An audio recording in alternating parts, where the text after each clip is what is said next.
Investigators have been excavating the backyard of Rex Heuermann's home after finding disturbances that could be buried objects, and this is according to the district attorney. Rex Heuermann is a Long Island architect that's charged in the Gilgo Beach serial murder case. Now they're saying he kept 279 weapons in his dilapidated, rundown home, most of them being in a basement vault that was big enough to walk into. At a news conference outside of Mr. Heuermann's ranch house, where the authorities have been collecting evidence since his arrest, the Suffolk County District Attorney, a guy named Raymond Tierney, said that this team was wrapping up its search for more than a week of searching and seizing items. Mr. Heuermann had lived with his family in that rundown one-story house with the unkempt yard on First Avenue in Massapequa Park, New York, for years, where he would commute to his architectural consultancy in Manhattan. The suspect's now estranged wife and 2 grown children have vacated the premises, and crime scene officials have spent the week literally digging up the backyard and removing items ranging from large pieces of furniture to small bags of household possessions. And as they've worked, the house has become something of a tourist attraction for true crime fans and a daily encampment for news crews covering the case. The city is actually wanting to purchase the home. For what reason, I don't know. Mr. Heuermann, 59, was arrested on July 13th and charged in connection with the killings of the young women whose bodies were dumped in a thick overgrowth area along the stretch of Ocean Parkway on Gilgo Beach, which is on the south shore of that island. Mr. Heuermann has been charged with killing Amber Lynn Costello, Melissa Bartholomew, and Megan Waterman. He is the prime suspect in the murder for Maureen Brainard Barnes. He's being held without bail, and he's pleaded not guilty. Their bodies were found in 2010, which is about a 20-minute drive from the Massapequa Park house that he lives in, near one another and similarly bound and wrapped in burlap. In all, 11 bodies have been found along that stretch of Gilgo Beach, and law enforcement agencies throughout the region have been examining unsolved cases on the possibility that Mr. Heuermann may be a suspect in those murders as well. At this point, there's suspicion that Mr. Heuermann may be responsible for up to 50 murders over the past 20 to 30 years. In Massapequa Park, investigators have been turning the remnants of Mr. Heuermann's existence inside out. Mr. Tierney said at a news conference outside the house that the authorities executed a search warrant that allowed them to use ground-piercing technology to locate a number of disturbances under the backyard, indicating buried objects.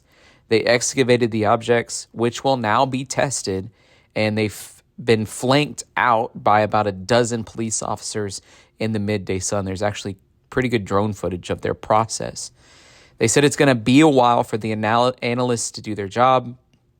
And they also added that much of the search was an effort to find genetic evidence that would link Mr. Heuermann to the crimes.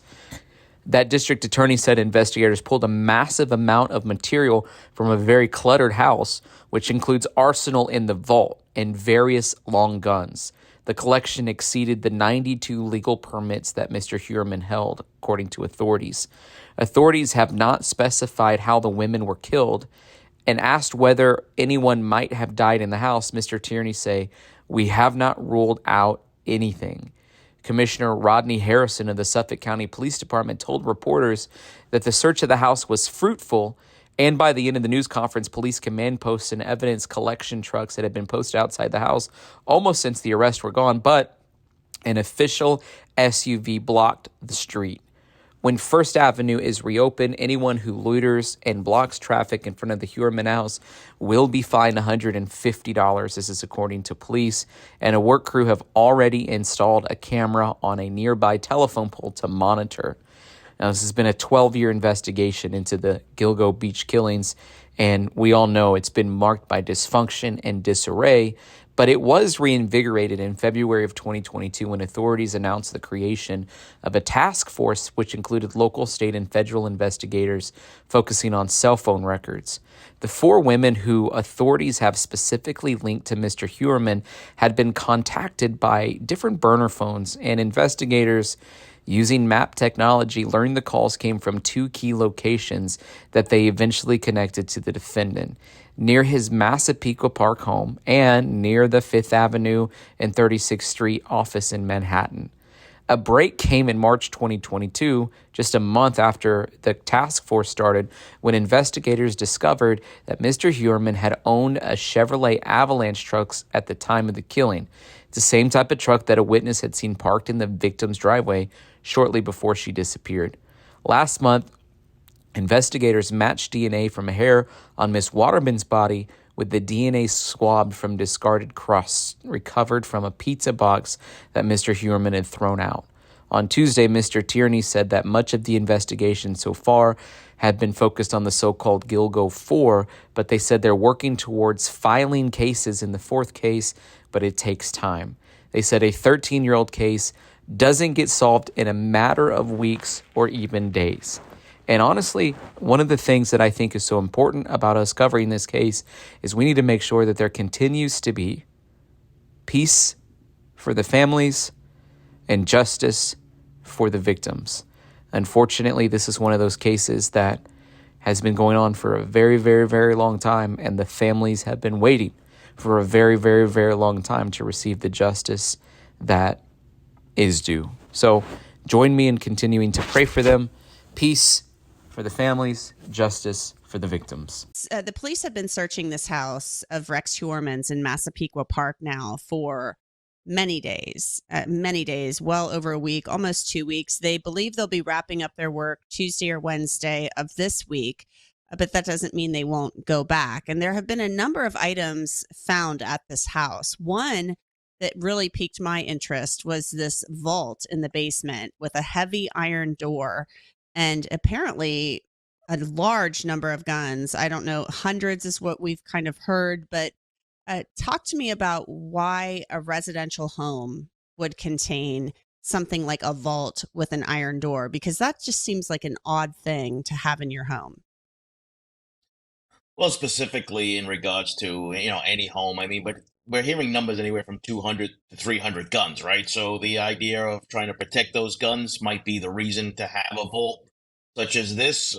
Most people just have gun lockers, which are, still very heavy, and you could fit a lot of guns in there. But Hmm. I guess maybe he didn't want to get 5 or 6 different gun lockers and just wanted one big vault. That could be an answer for it. But I guess we'll find out soon enough as the investigation concludes. And the police commissioner, Rodney Harrison, was very careful and he wanted to clear this up because it had been reported over the weekend that it was a soundproof room.